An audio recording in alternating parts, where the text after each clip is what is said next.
How to Become a Film Producer, Part 3. So if you're coming up in production, if you're starting your career on set, and you're not going to jump to casting or finance or go work for a lit manager or something to meet a bunch of great writers, how do you become a producer solely from within the world of set life and production? You need to become an expert in physical production. You need to know everything about budgets and the guilds, aka the unions. You need to know about crew. You need to know about all this stuff. And you can actually come up in a couple of different departments along this path, but they all end up in the same place.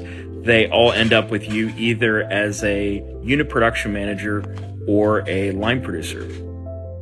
So how do you get there? Well, you can come up in locations. So you can start as a locations PA, then become assistant manager, then a manager. And there's a couple of benefits of coming up in locations because you're physically constantly thinking about logistics and where the film is going to shoot, how to move around all the trucks and the pieces of the movie. You end up thinking about the movie as a big logistical unit. And that's how a producer needs to think about a movie. You also, after becoming a location manager, you also get calls to be a location scout. And so you're networking with all these other producers, you're networking with all these people before anybody else on the movie gets hired. So you end up getting to meet a bunch of people just from the location scouting alone. Another path is the assistant director department. So you start as a set PA, you work your way up, you become a second assistant director, maybe a first assistant director, and then you become a UPM or a line producer.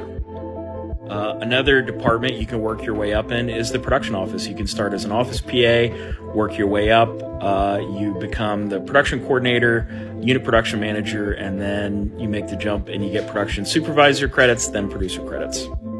I'll add that the unfair advantage that the production office path has is you're dealing with all the paperwork. So even as a set PA, I learned so much about all the paperwork, chain of title, all that stuff that I still use today just because I had access to the documents. A detailed knowledge of crew and resources in a specific location like Puerto Rico or New Orleans or Atlanta, all that is super valuable for tax credit reasons. Knowing your way around tax credits and being able to tell the finance producers exactly what they're going to make when you make a budget is a big value add to a production. Then eventually you're so good you end up getting executive producer and producer credits, and then you're a producer. Let me know if you have any questions. I can go into some detail, especially on the production area, because that's how I came up.